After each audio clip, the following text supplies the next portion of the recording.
समझाऊं। हर 2-3 बार मैंने ये बताया है, पहले भी आपने सुना भी होगा, फिर भी आज शनिवार होने से एक बार हम इस बात को सुने कि सूर्य देव की पत्नी आई उषा देवी। क्या देवी? उषा देवी। जो सूर्य किरण होते हैं ना, उस सूर्य किरण की प्रथम किरण जब पड़ता है उसको उषा काल कहता है हमारा शास्त्र। आपने उषा काल शब्द तो सुना होगा। ये जो प्रथम किरण पड़ता है सूर्य देव ने अपने पत्नी को समर्पित किया है ये समय, इसलिए वो समय को उषा काल कहते हैं। ये किसी को पता नहीं, उषा काल इतना जरूर पता है, हाँ। लेकिन उषा काल क्यों कहते हैं? कोई भी आदमी अपनी पत्नी को देखो, शंकर जी तो आधा शरीर ही दे दिए। शंकर जी ने क्या दिया? आधा शरीर। विष्णु जी ने अपनी छाती दे दी। लक्ष्मी कहाँ बैठती है?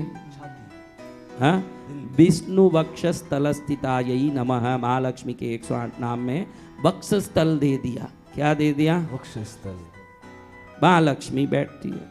अभी शिव जी आधा शरीर दे रहे हैं, विष्णु वक्षस्थल दे रहे हैं, तो सूर्य ने देखा कि सुबह का समय मैं मेरी पत्नी को दे दूं। हाँ, आप भी कुछ न कुछ तो, जितने शादीशुदा हो कुछ तो दिए हो, अगर नहीं भी दोगे तो ये छोड़ने वाली थोड़ी है, ये बताओ आप। हाँ, कोई वेडिंग डे हो न उसकी मनपसंद चीज न दिला दो, फिर देखो आपका कल्याण कैसे होता है। फिर कृष्णगिरी में आके सन्यासी लेना।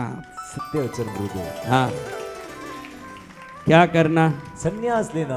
हाँ, क्यों? वहां तो जगह मिलेगा ही नहीं। तो महाराज, सूर्य देव की पत्नी जब आई, उस जमाने का विवाह था। उस जमाने में आज की तरह लड़के लड़की दिखाए नहीं जाते थे। पहले तो दिखाए जाने लगे, अब तो दिखाने के बाद मेरे को गुलाब जामुन पसंद है, तुझे क्या पसंद है? मेरे को सलमान खान पसंद है, तुझे कौन से हीरोइन पसंद है? ये सब बातें ज़्यादा होने लगी। अब शादी के पहले ही इतनी बात हो जाती है कि शादी के बाद बात करने कुछ नहीं रहता है, कोर्ट में ही जाके बाकी बातें करनी पड़ती है। हाँ, कोर्ट में ही जाके बाकी बातें करो भाई। और आज भी जितनी महिलाएं बैठे, अपने माँ बाप ने अपनी इच्छा से जिसको पकड़ाया वो सब बहनें सुखी है, ये मैं गारंटी दे सकता हूँ। ये जो ज्यादा सेटिंग कर रही है लड़कियां, ज्यादा मीटिंग कर रही है और ज्यादा फिटिंग करने की कोशिश करती है, उनके अंत में कटिंग भी होता है। आप ये ध्यान को। अब वो उस जमाने का, आज का हमारे 100 साल पहले भी 50 साल पहले भी ये नहीं था, तो सूर्य देव के समय में क्या सूर्य देव को और उनकी पत्नी को कोई मिलाए होंगे? नहीं। बाप ने तय किया, शादी हो गई।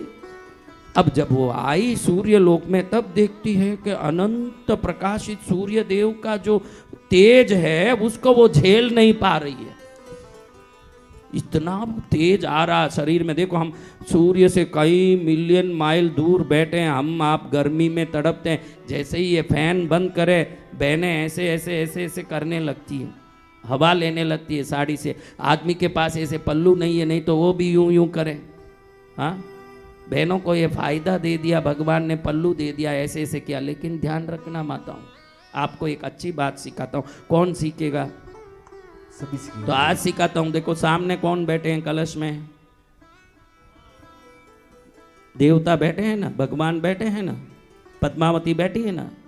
तो जो हमको हो रहा होगा गर्मी ठंडी, उनको भी हो रहा होगा, तो उनके सामने हम हवा खाना अन्याय और विरुद्ध काम है। ध्यान रखना, उनके सामने कभी ऐसे नहीं करना। अगर करना हो तो उनको ही करना, अगर सेवा करनी हो तो उनकी करनी के खुद की सेवा। देवताओं के सामने जो खुद की सेवा करता है उसके घर में दरिद्रता और दुख आने वाला है। कई बहनें ऐसे मंडपों में बैठ के ऐसे ऐसे करती रहती है, जिसको पता नहीं है कि ये करने जैसा नहीं है, ये करने जैसा नहीं है, वो नहीं करना। उनके सामने कर रहे हैं, उनको ही करना। क्या करना? उनको हवा करना।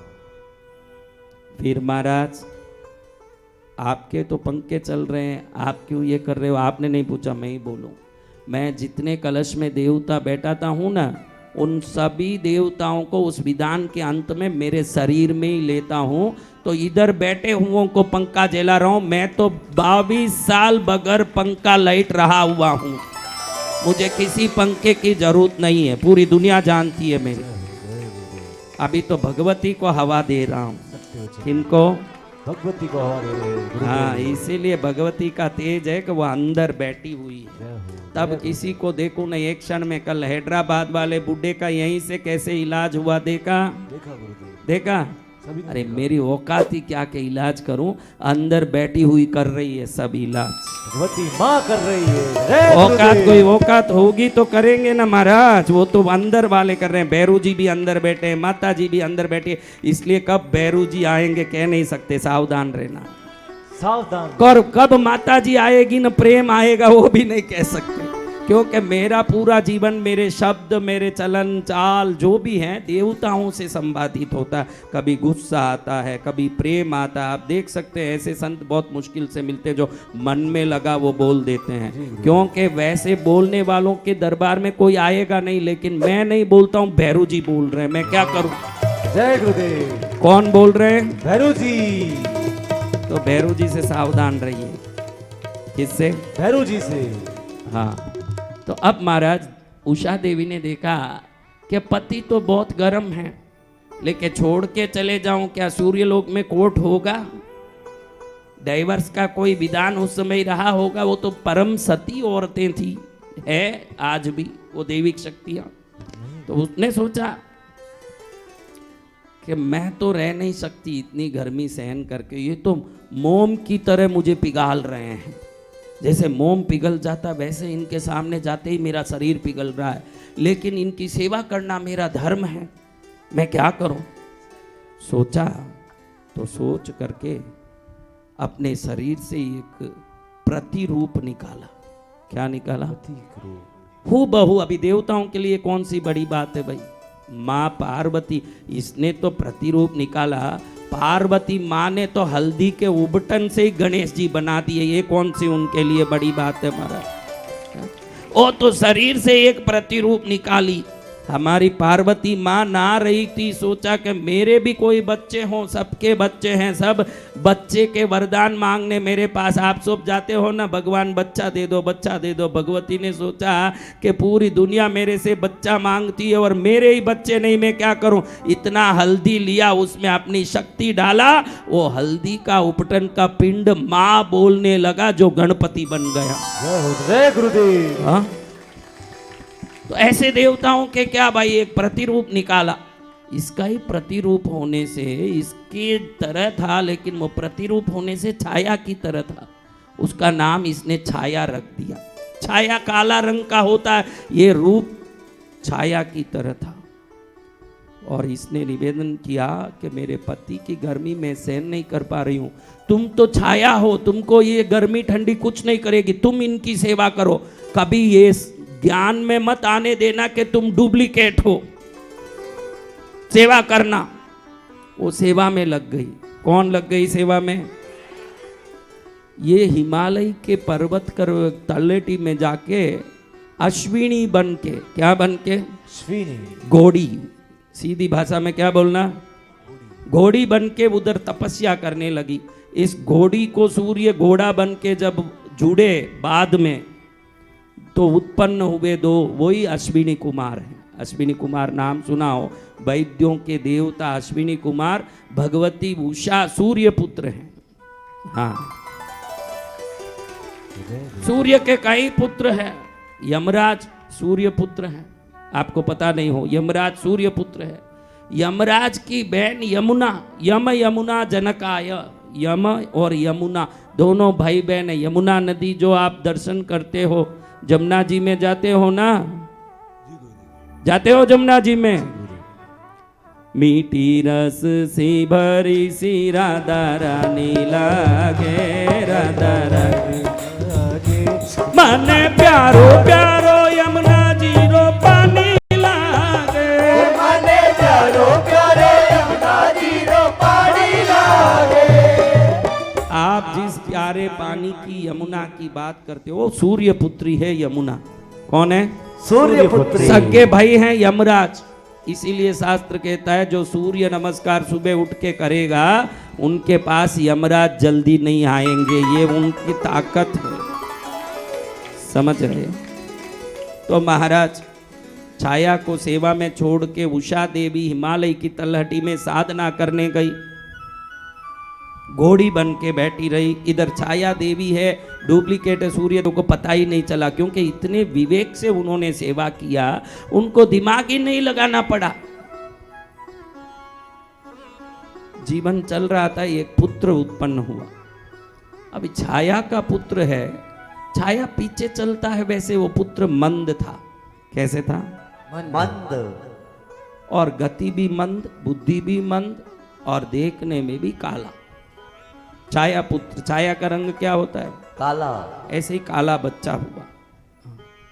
अभी छाया देवी के पुत्र जब क्रीड़ा में जाएं, बच्चों से खेलने जाएं, दूसरे बच्चे इसको भगाएं। अरे काले कलूटे, चल, तू देवलोक का बच्चा नहीं लगता है, चल यहां से। हर बार तिरस्कृत होके आने वाला एक दिन बहुत मन से दुखी हो गया, माँ के चरण में पड़ के रोने लगा, माँ मेरी गलती है, तूने जन्म दिया है, तेरे जन्मदात्री शक्ति से मैं प्रकट हुआ, जो गलती होगी तेरी मैं क्यों भुगतूं? मैं अब बाहर खेलने नहीं जाऊंगा, मुझे ऐसे परेशान कर रहे देवलोक के बच्चे, तुम इसका कोई ना कोई समाधान करो। अब बहनों को पूछता हूं कि बहनों, आपके बच्चे को कोई मारे पीटे और परेशान करे तो आपके अंदर छुपी हुई महाकाली प्रकट होती है कि नहीं होती है?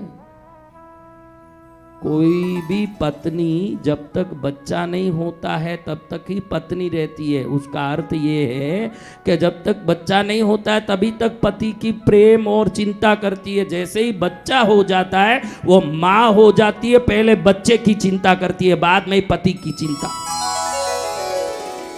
फिर पति की चिंता ज्यादा नहीं पड़ी रहती, पहले मेरा बच्चा है कि नहीं।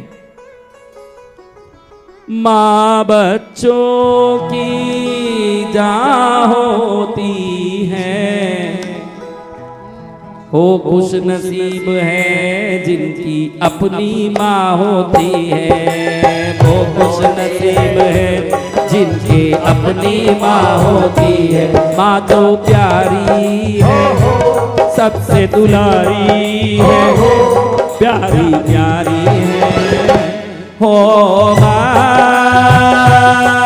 ओ माँ, ओ माँ, मेरी माँ। तू कितनी अच्छी है, तू कितनी भोली है, प्यारी प्यारी है, हो माँ, मेरी माँ, हो माँ, मेरी माँ। अब बच्चे का जो ये रोना सुनी छाया देवी सभा में खड़ी हुई द्रौपदी की तरफ बाल खोल दी, बोलती है कि नालायकों, मेरे बच्चे को दुख देने वाले वो कौन है देखती हूं। मेरे बच्चे को बुद्धिहीन कहते हो, मंद बुद्धि कहते हो, इसको इतनी तीक्ष्ण बनाऊंगी कि देवलोक के सभी देवता कान पकड़ के माफी नहीं मांगे जब तक मैं इस बाल का वापस जूड़ा नहीं बनाऊंगी। इसने प्रतिज्ञा ली। क्या लिया? आप भी जीवन में कभी प्रतिज्ञा लेना सीखिए।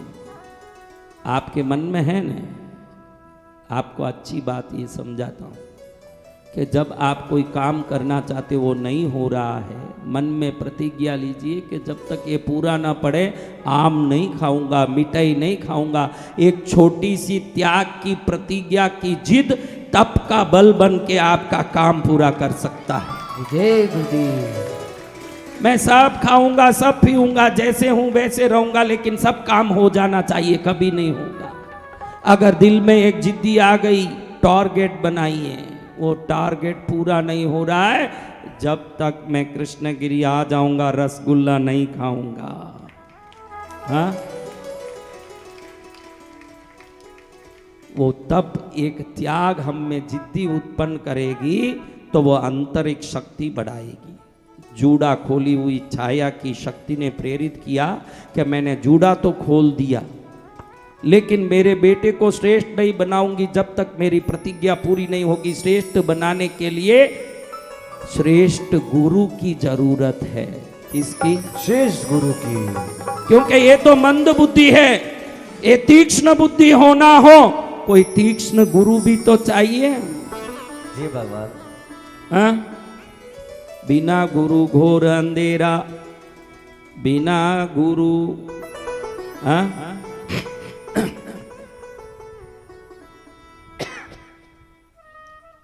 गुरु का नाम भी ले लो। किनका नाम? गुरु का। गुरु का नाम भी ले लो। अगर आपके गुरु में ताकत है, उसी समय मन का अंधेरा मिटते देख सकते हो। जय गुरुदेव। मन के गहरे अंधियारे में गुरु तेरा नाम दिए जैसा, गुरु तेरा नाम दिए जैसा, गुरु तेरा नाम दिए जैसा। ध्यान रखना, वो विश्वास रखना कि मेरे गुरु का नाम दीपक है। क्या है? दीपक। गुरु के नाम में दीपक की रोशनी की शक्ति है। छाया देवी ने मन में सोचा कि इसके लिए गुरु ढूंढूं। मेरे अपने पति सूर्य ही स्वयं हनुमान के गुरु हैं। किनके गुरु हैं? हनुमान। घर में ही गुरु हैं, लेकिन घर की मुर्गी दाल बराबर। घर में इसको सिखाने जाऊंगी तो ये बाप का ही है, माल समझ के खेल कूद में लगेगा, पड़ेगा नहीं। गुरु ऐसे होना चाहिए जिन पर इसको डर भी लगे। ऐसे गुरु कौन होंगे? मन में चिंतन किया, फिर सोचा कि सदगुरु को पाने के लिए ब्रह्मा जी की तपस्या करके उनको पूछूं कि मेरे बच्चे के लिए कौन गुरु होंगे जो मेरी प्रतिज्ञा को पूरा कर सकाएंगे।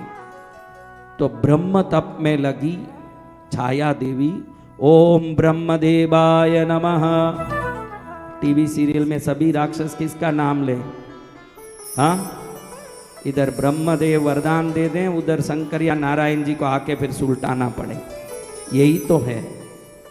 अब आप देखिए, 30,000 वर्ष तक तपस्या किया छाया देवी ने। कितने वर्ष तक? 30,000। हम 3 मिनट में सब काम पूरा होना ऐसे सोचते हैं। कृष्णगिरी आए प्यारे भक्तों, शिरडी के साईं बाबा के वो वचन ध्यान रखो, श्रद्धा और सबूरी। एक तो श्रद्धा भी होनी चाहिए, सब्र करने की शक्ति भी होनी चाहिए। ये रात जाएगा और सुबह होगा, ये जो विश्वास करेगा उसकी रात भी जाएगी न सुबह भी होगी। जय गुरुदेव।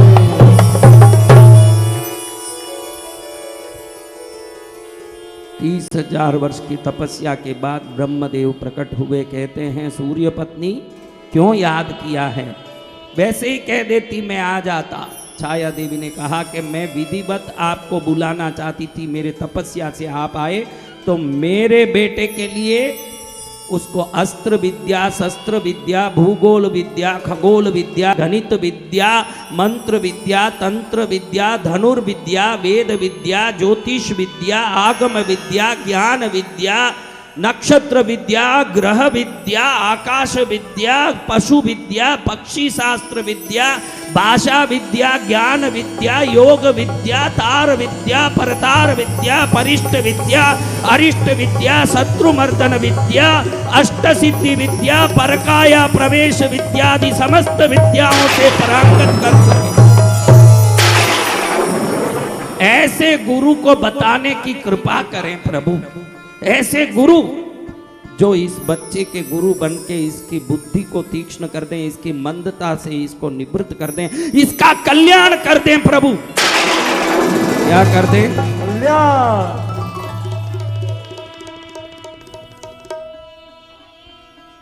ब्रह्मदेव ने एक क्षण में ध्यान करके कहा, छाया तेरी इच्छा अनंत है। कोई छोटी मोटी इच्छा होती तो उस इच्छा को कोई भी देवता, कोई भी देवी माँ पूरी कर सकती थी, लेकिन तेरी इच्छा है 64 कलाएं, सभी विद्याएं, विश्व भर के अंतरिक्ष, पाताल, अतल, वितल, सुतल, पाताल, तलातल, रसातल आदि सप्त चतुर्दश लोकों में जो सिद्धियां हैं वो पूरी तेरे बच्चे को देना चाहती है। अगर ये तेरी इच्छा है तो ये इच्छा मात्र भगवान भैरव ही गुरु बन के पूरा कर सकते हैं। कौन पूरा कर सकते हैं? भैरू जी महाराज। मारा भैरू जीरा चार चार हाथा, चारानी महिमा भारी ओ भैरू जी घूंघरिया गमका। मारा भैरू जीरा चार चार हाथा, चारानी महिमा भारी ओ भैरू जी घूंघरिया गमका। घूंघरिया गमकावे मारा भैरू जी पायलिया है नचावे। घूंघरिया गमकावे मारा भैरू जी घूंघरिया गमकावे। ओ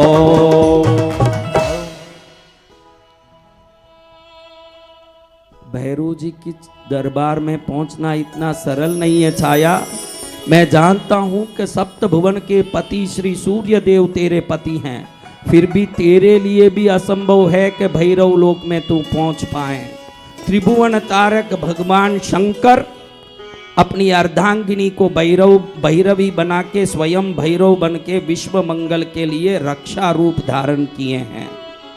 हे छाया देवी, भैरव के गले में जो नीलकंठ है, ये वो आधार है कि भगवान नीलकंठ ही भैरव बन के उन भैरव रूप में विश्व में विद्यमान हो रहे हैं।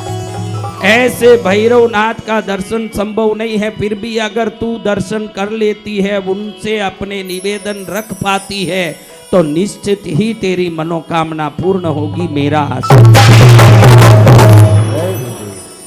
ब्रह्मदेव वरदान देके वहां से निवृत्त हो रहे हैं।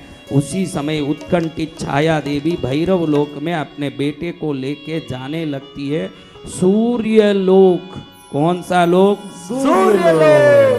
सूर्य लोक लाखों योजन बड़ा है। कितने योजन? लाखों योजन। सूर्य बराबर जो बोलूं इसको सुन लेना। सूर्य लोक से 1,17,00,000 गुना बड़ा है भैरव लोक। आप ये ध्यान रखना। कितना बड़ा है? 1,17,00,000। जैसे ही बाहर देखती है, हजारों योजन ऊंचे सोने के किले बने हैं। 1,17,00,000 योजन का पूरा परिधि सोने के किले से मंडा हुआ है। बाहर से अंदर प्रवेश करने की अनुमति मांगती है तो प्रथम थल सेनाधिपति पूछते हैं कि तुम कौन हो? तो उस समय कहती है, मैं सूर्य पत्नी छाया अपने बच्चे को शिष्य बनाने यहाँ आई हूँ। महर्दिक देवताओं के 72 लाख सेनाएं बाहर किले के बाहर खड़ी हुई। उधर नमन करती है तो आशीर्वाद देके प्रथम दरवाजा, प्रथम परिधि, प्रथम वलय खुलता है। अंदर देखती है तो 1,08,00,000 रत्नों के रथ खड़े हैं। वो सभी रथ भैरव के भूत प्रेत पिशाच आदि जब भैरव बाहर निकलते हो तो साथ चलने के लिए खड़े हुए हैं। प्रथम परिधि में रथ सेना के सेनाधिपति को प्रणाम करके दूसरे में आती है तो दूसरे में 10,80,00,000 हाथियां, सब श्वेत हाथियां खड़ी है। और गज सेनाधिपति खड़े होके पूछता, किस लिए आई हो? वहां से अनुमति लेके अंदर जाती है तो 100,08,00,000 घोड़े अंदर की तरफ खड़े हैं। जहां बेतालों की सेना खड़ी है उनको प्रणाम करके अंदर घुस रही है। चौथे वलय में 52 वीर खड़े हैं। कितने खड़े हैं? 52 वीरों को प्रणाम करके अंदर जाती है तो 5वें वलय में 64 योगिनियां खड़ी है। कितनी? 64 योगिनी। हर योगिनी की पूजा करके 64 की पूजा पूर्ण करके उनसे प्रणाम करके सिद्धि पाके वहां से अनुमति लेके 6ठे वलय में जा रही है। तो 6ठे वलय में भूतगण, प्रेतगण, बेतालगण, पिशाचगण आदि करोड़ों की संख्या में खड़े होके सब एक पग में खड़े हैं, दूसरा पग अपने आप लटक रहा है और एक पग में खड़े होके करोड़ों वर्षों से भैरव का जाप करते खड़े हैं। जैसे जैसे भैरव का नाम ले रहे, हर पिशाच में, हर भूत में शक्ति और बल बढ़ रही है। मात्र भैरव नाम से ही इन सबका भूख प्यास मिट रहा है, कुछ खाने की जरूरत है। इसमें एक भी ना अन्न पान करते हैं, ना मदिरा पान, ना मांस खाते हैं, बिल्कुल भैरव नाम से ही भूख प्यास मिटता है। जैसे ही ओम भैरवाय नमः कहता है एक पिशाच, उसी समय डक्कार निकलती है वो और पेट भरा हुआ महसूस करता है। नाम मात्र से ही तृप्ति देने वाले 33 करोड़ देवों में श्री भैरव की साधना में लगे अंतिम बलई में जाएं तो बहुत बड़ा समुद्रों का, ये जो अपने समुद्र है ना, ऐसे लाखों समुद्र इकट्ठे हुए हैं, ऐसे दूध का समुद्र भरा है जिसमें कमल सोने के खिले हैं, बीच में स्वर्ण मंडप में प्रवेश करती है तो भगवती भैरवी को गोद में बैठाते हुए भोग मुद्रा में भगवान भैरव 800 योजन ऊंचा और 700 योजन चौड़ा विशाल रूप लेके बैठे हुए हैं छत्र पर। और भगवान का ये दिव्य रूप देख के सूर्य पत्नी छाया सोचती है कि मैं सूर्य पत्नी हूँ, त्रिभुवन भास्कर सूर्य को ही सबसे बड़ा मानती थी।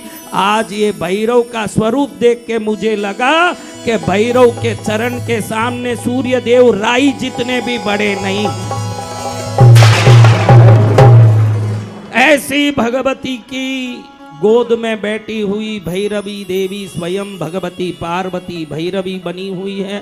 भगवान शंकर भैरव बने हुए हैं, भुजंग माला पहने हुए, भुजंगों के बाजूबंद पहने हुए, भुजंग मेखला, नाग यज्ञोपवीत धारण करे हुए भैरव नाथ जैसे ही सूर्य पत्नी को अपने बच्चे को लेके प्रवेश करते देखा, तुरंत हंसते हुए पूछा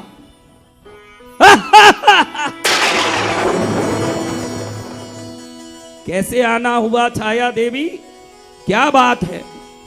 प्रभु आपके चरण की महिमा का दर्शन कर ली।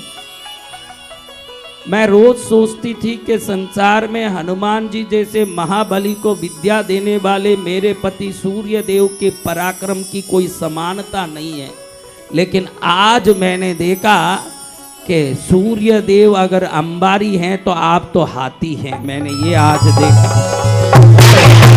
आपको मैं प्रणाम करती हूँ महाराज। मेरा बच्चा मंद बुद्धि है और बड़ा ही विकट परिस्थिति में उसका जन्म हुआ है। मैं मेरे पति की एक छाया रूपी प्रतिनिधि हूँ जो कह भी नहीं सकती, न समझ भी नहीं सकती। मेरे दुख को किसी को बोल नहीं सकती, बोलूं तो वेद खुल जाएगा। और मैं दुखी होकर इस बच्चे को आपके पास लाई हूं। इस बच्चे का उद्धार कर दो प्रभु, इसको वो ज्ञान दे दो जिससे पूरा देवलोक नतमस्तक हो। वैसे तो देव गुरु बृहस्पति भी इसको ज्ञान दे सकते थे प्रभु, लेकिन पूरे देवलोक झुक जाएं वैसी शक्ति चाहिए तो बृहस्पति को भी झुकाने की शक्ति इसमें होनी चाहिए। ऐसी शक्ति लेने में बृहस्पति के पास ही कैसे जाऊं प्रभु, जो बृहस्पति को झुकाने की शक्ति हो। इसलिए आपके चरण में ब्रह्मदेव के आशीर्वाद से पहुंची हूं। ब्रह्मा ने कहा है कि 33 कोटि वर्ग देवता में भैरव ही हैं जो इस बालक को तीक्ष्ण बना सकते हैं। आप इस पर कृपा करो। बच्चे को देखते हुए भैरव जी सरलता से मंद मुस्कान करके पूछते हैं, बेटा मेरे पास रह के शिक्षण ग्रहण करेगा? देखो आप अज्ञानी हो ये चलेगा गुरु के सामने, क्योंकि गुरु के सामने जो भी आएगा वो अज्ञानी ही होगा। ज्ञानी हो तो गुरु के पास क्या काम, वो खुद ही गुरु हो गया।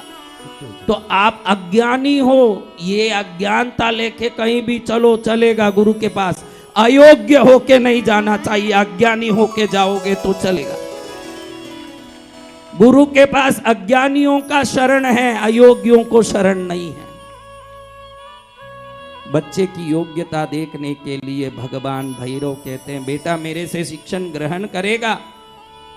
ये बच्चे ने हाँ ग्रहण करूंगा ये कुछ नहीं बोला। देखो आप बोलो हाँ ग्रहण करूंगा, फिर तो आपका घमंड उसमें दिखता है। उसने तो कुछ नहीं बोला, तुरंत भैरव के चरण में लेट के नासाष्टांग प्रणाम करते हुए गुरुर ब्रह्मा गुरुर विष्णु गुरुदेवो महेश्वर गुरुर साक्षात पर ब्रह्मा तस्मै श्री गुरवे नमः चरण में पढ़ के स्तुति बोल के भैरव जी को समझा दिया कि आप तो मेरे गुरु हो चुके, मैंने श्लोक बोल दिया है, आप तो मेरे गुरु हो चुके, मैंने मेरे मन से आपको गुरु वर्ण कर लिया है, अब आप जानो ना, आपका गुरुत्व जाने, मैं तो शिष्य बन गया हूं। भैरव जी अति प्रसन्न हुए, इसकी इस प्रकार की समयोजित बुद्धि देख करके बड़े प्रसन्न हुए कि छाया तू कहती है कि ये मंद बुद्धि है, ये देखो मेरे जवाब दिए बगैर पहले से ही गुरु स्तुति कर दिया, यानी इसने तो मुझे गुरु मान लिया। अगर मैं नहीं मानूंगा तो मैं गुरु से नीचे उतरा हुआ होऊंगा, इसलिए मुझे मानना पड़ेगा। जय गुरुदेव। तुम जाओ अपने लोक में, अपना काम करो, मैं इसको तैयार करके जब याद करूं तब आ जाना, ये पूरी तरह से तैयार होगा। देख बेटा, अस्त्र को ऐसे पकड़ा जाता है, ये गरुड़ास्त्र है, ये नागास्त्र है, ये ब्रह्मास्त्र है, ये वरुणास्त्र है, ये वायव्यास्त्र है, ये पाशुपतास्त्र है। इन अस्त्रों का चलन ऐसे किया जाता है। देख बेटा, स्तंभन ऐसे किया जाता है, स्तंभय स्तंभय स्वाहा। मारन ऐसे किया जाता है बेटा, घे घे स्वाहा। आकर्षण ऐसे किया जाता है बेटा, वषट संभौषट स्वाहा। नमन ऐसे किया जाता है बेटा, रीम नमः स्वाहा। आकाश को ऐसे देखा जाता है बेटा, भरणी नक्षत्र देखेगा, 17 नक्षत्र एकत्रित होकर के मेष राशि में दिखेंगे तब भरणी नक्षत्र दिखेगा बेटा। कुंभ में आएंगे तब सतभिषा नक्षत्र दिखेंगे बेटा। मंगल जब स्वयं की स्थिति में आएंगे तो चंद्र का अंश लेके मृगशीर्ष नक्षत्र दिखेगा बेटा। नक्षत्र विद्या सीखो, अस्त्र विद्या सीखो बेटा। धनुष को ऐसे पकड़ के उस धनुष की प्रतिंचा को ऐसी चढ़ाई जाती है। अब बोलो अम, बोलता हूं गुरुदेव, बोलता हूं अम, ऐसे नहीं बेटा, अम बोलो अम। गुरुदेव अम और अम में क्या फर्क है? अम बोलोगे तो शब्दों की श्रृंखला होगी बेटा, अम बोलोगे तो वर्ण मातृका होगी, इतनी फर्क है बेटा इसमें। अम, आम, इम, ईम, उम, ओम, रिम, रीम। बेटा तारा विद्या सीखो। देखो तारा मंडल में पूर्णिमा में भगवती महात्रिपुर सुंदरी का ध्यान करो। भगवती अमृत वर्षा करती है, षोडशी बन के पंचदशी बन के। पंचदशी विद्या का पहले दीक्षा लो, षोडशी का दीक्षा लो, श्री विद्या का दीक्षा लो। ज्योतिष सीखो बेटा। ज्योतिष का ज्ञान में पहला ज्ञान है पंचांग। 5 अंग मिलके पंचांग बनते हैं, तिथि, वार, योग, करण और नक्षत्र। सीख बेटा। जल स्तंभन विद्या सीखो, अग्नि स्तंभन विद्या सीखो, नर स्तंभन विद्या सीखो, आकर्षण सीखो, वशीकरण सीखो, विद्वेषण सीखो, उच्चाटन सीखो, मोहन सीखो, मारन सीखो, अंक गणित सीखो। बेटा एक एक अक्षर के एक अंक होते हैं। अगर आपके नाम के अक्षर जुड़ के 42 अंक आता है तो वो संसार में चक्रवर्ती बनता है। आपके नाम के अंक का जोड़ 42 होना चाहिए तो वो सर्वोत्तम। अच्छा गुरु ऐसा है गुरुदेव, 42 अंक सर्वोत्तम होता है? हाँ बेटा, नाम अक्षरों का जोड़ 42 होना चाहिए, वो चक्रवर्ती पद देता है। भू ज्ञान लो। लाल मट्टी होगी तो उपजाऊ भूमि होगी, काली मट्टी होगी तो पास में नदी और जल होंगे, सफ़ेद मट्टी होगी तो आसपास सांप निवास करेगा, पीली मट्टी होगी तो वहाँ चींटियाँ होगी, और लाल पीली मिश्रित होगी तो वहाँ सर्प के लिए दीमक बिल बनाएंगे। बेटा ये भूगोल विद्या सीखो। पक्षी विद्या सीखो। कबूतर गर्म प्राणी है, उसके खून में गर्मी है। कौवा ठंडा प्राणी है, उसके खून में ठंडी है। हिरण चंचल प्राणी है जो चलता रहता है। कछुआ स्थिर पशु है जो स्थिर रहता है। अच्छा गुरुदेव, मंत्र सीखो। ओम ह्रीम बोलोगे तो माया बीज होगा, ओम श्रीम बोलोगे तो रमा बीज होगा, ओम ऐम बोलोगे तो वाग बीज होगा, ओम क्लीम बोलोगे तो कामराज बीज होगा। इन सब मंत्रों को सीखो बेटा। अब अंग संचालन सीखो। कोई आदमी तेरे सामने खड़ा होके गुप्त अंग पर हाथ लगा के बात कर रहा है तो बेटा वो तेरे से कुछ छुपाने की कोशिश कर रहा है। कोई औरत तेरे सामने हंसती बात कर रही है तो वो बेशर्म है।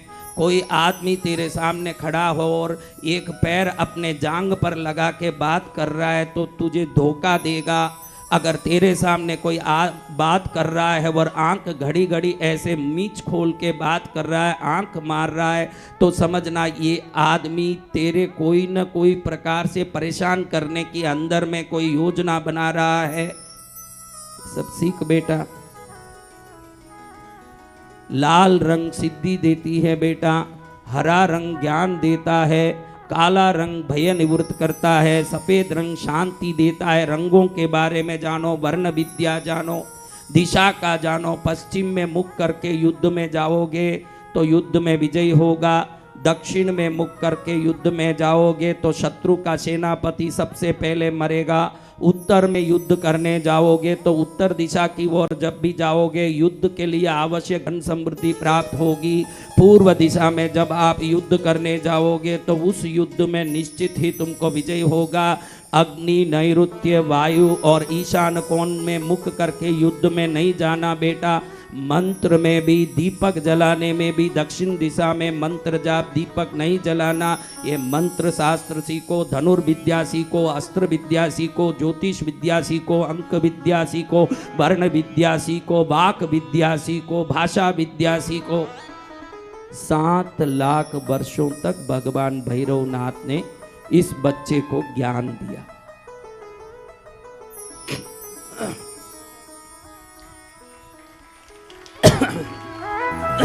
जय गुरुदेव।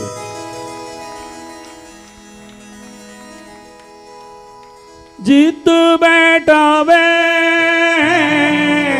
तीत बैठ जाओ, जो पैरावे सोही सोही पैरो। तेरा मेरा रिश्ता पुराना, तू बेचने जावे।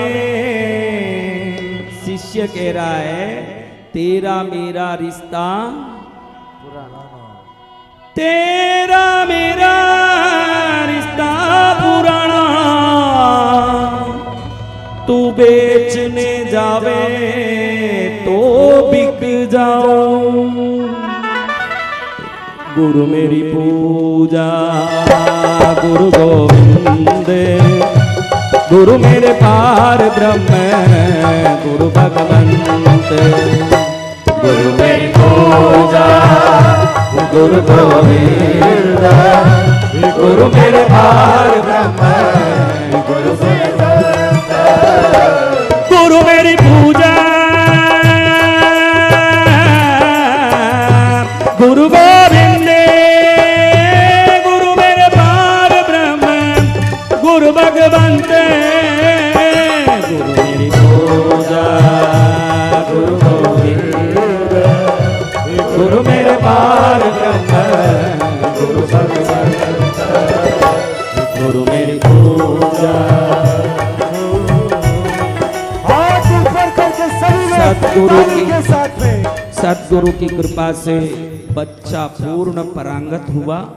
7 लाख वर्षों तक विद्याभ्यास की। ये देवलोक की जो समय की गिनती है वो मनुष्य लोक से कोई संबंध नहीं रखती।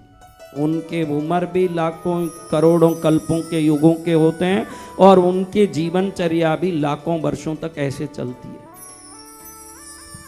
भैरव देव ने सोचा कि अभी इसकी विद्या पूरी हुई, हर प्रकार से निष्णात हुआ। बोलते समय अटकता था, जब आया कुछ बोलने बोलते थे, राम बोलने बोले तो लाम लाम बोलता था, तुतला था। बुला तेरी माँ को, तेरा कार्य पूरा हुआ, तुझे जाने का समय आया। भैरव देव ने छाया देवी को स्मरण किया, तुरंत छाया प्रकट हुई। तेरा बेटा निष्णात हुआ, उसको तू ले जा। प्रभु आपको प्रणाम। ए बच्चे, तू कुछ सीख लिया है, तू कुछ समझ चुका है, तेरे माँ को कुछ बोल के तो दिखा। आप लोग भी अपने बच्चे को लाके, कभी भी ये माएँ जब बच्चे को मेरे पास लाती है, गुरुदेव को वो गणपति की स्तुति सुना, गुरुदेव को वो मंत्र सुना। माँओं को रहता है कि मेरा बेटा कितना विद्वान है, थोड़ा गुरुदेव सुन के देखें तो सही।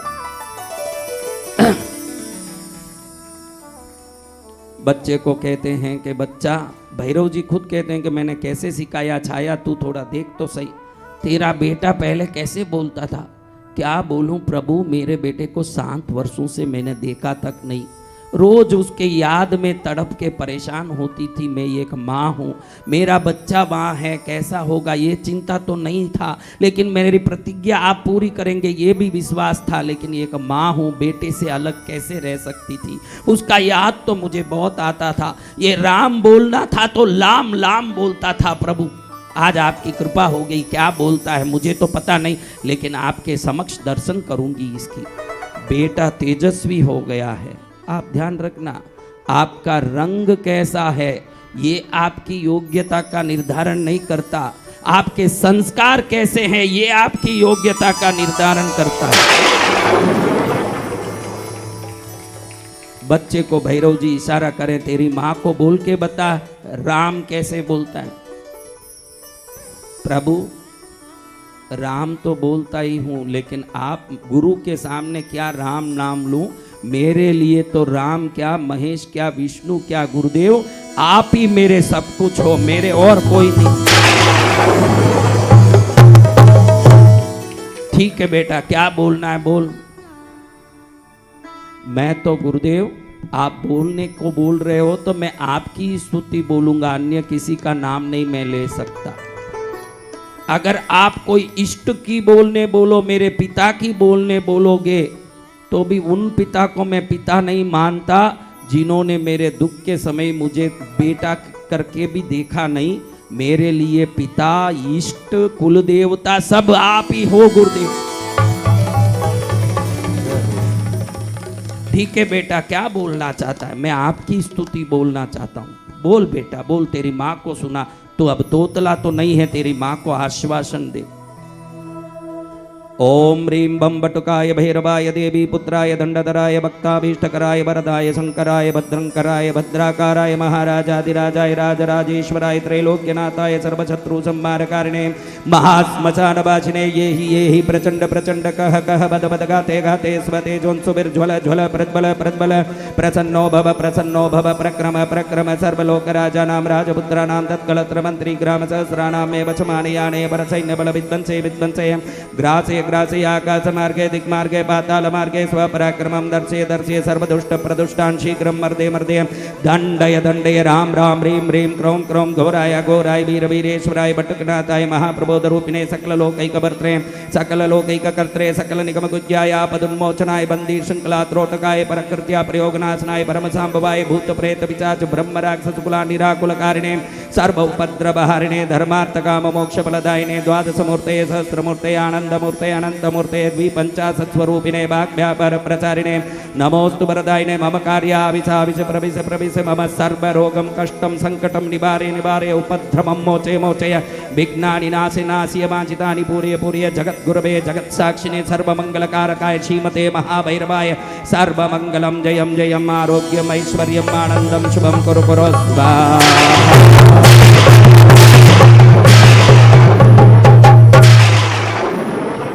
अब जो बच्चा राम भी कैसे बोलता था, अब ऐसे इसको धारा प्रवाहिक बोलते देखा छाया देवी ने,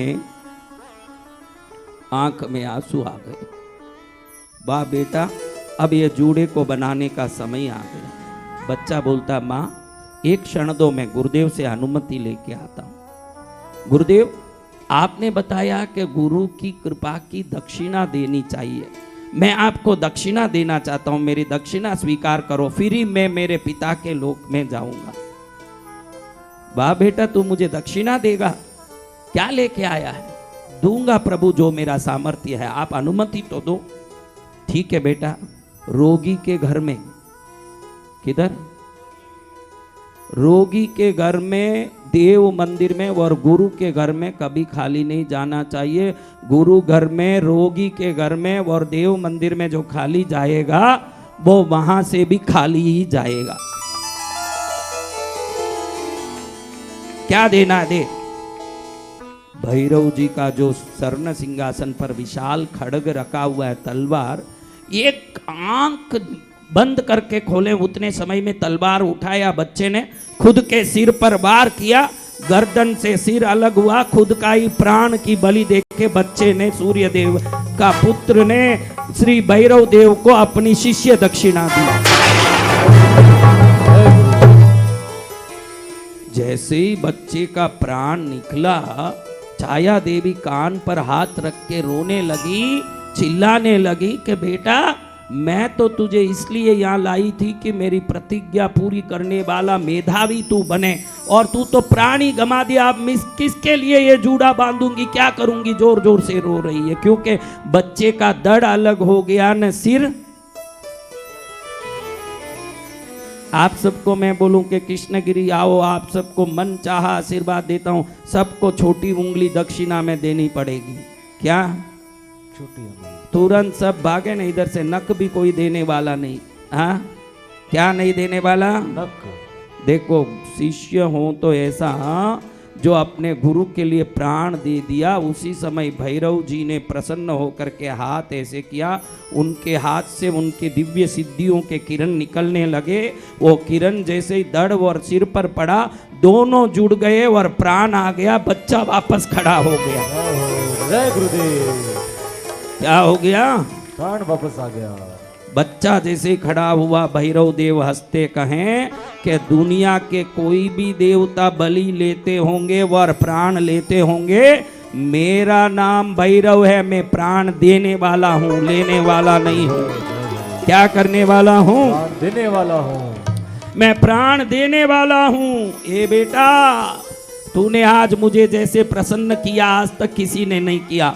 करोड़ों बेताल भूत पिचाच प्रेत आदि मेरी सेवा में, 52 वीर आदि 64 योगिनी आदि मेरी सेवा में हैं, लेकिन स्वयं को त्याग करके गुरु दक्षिणा देने वाले बच्चे, तू संसार में सबसे शक्तिमान होगा।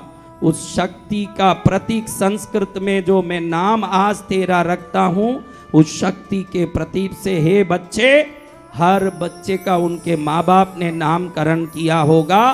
तू पहला बच्चा होगा जो गुरु से नामकरण प्राप्त करेगा। आज से दुनिया तुझे शनिश्चर के नाम से बुलाएगी और तेरा नाम शनिदेव होगा। तू मेरा शिष्य बन के संसार में, तेरी माँ ने प्रतिज्ञा की है कि देवता झुकेंगे तो ही वो अपना जूड़ा बांधेगी।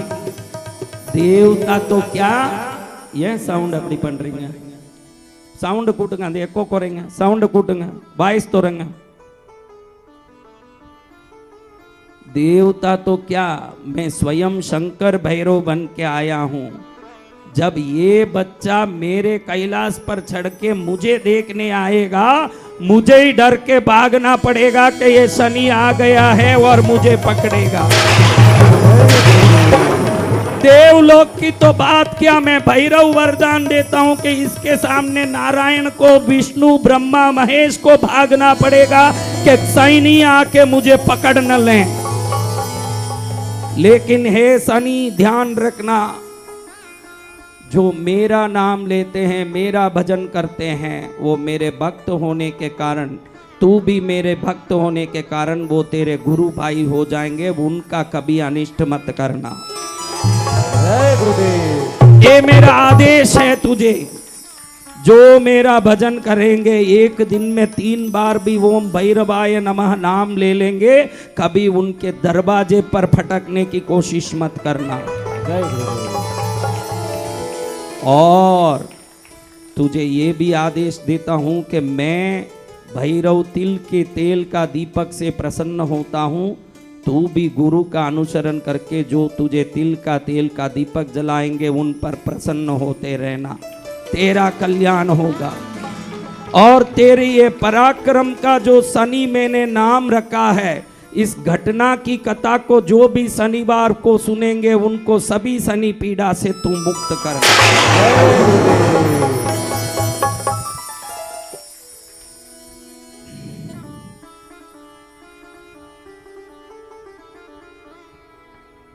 ऐसे श्री शनिदेव की शक्ति भैरव देव की दी हुई शक्ति, और उस शक्ति से प्रभावित श्री शनिदेव आज विश्व में सभी के लिए बहुत ही भीषण भयंकर शक्ति के रूप में माने जाते हैं। तो इसका कारण श्री भैरवनाथ का आशीर्वाद और वरदान है। और आज शनिवार में हमने श्री भैरवनाथ का ये महिमामय कथा सुन के स्वयं को शनिदेव की कृपा से, भैरव कृपा से पूर्ण कर लिया है। जय गुरुदेव। हमारा जीवन मंगल हो रहा है और आपका भी जीवन मंगलमय हो रहा है।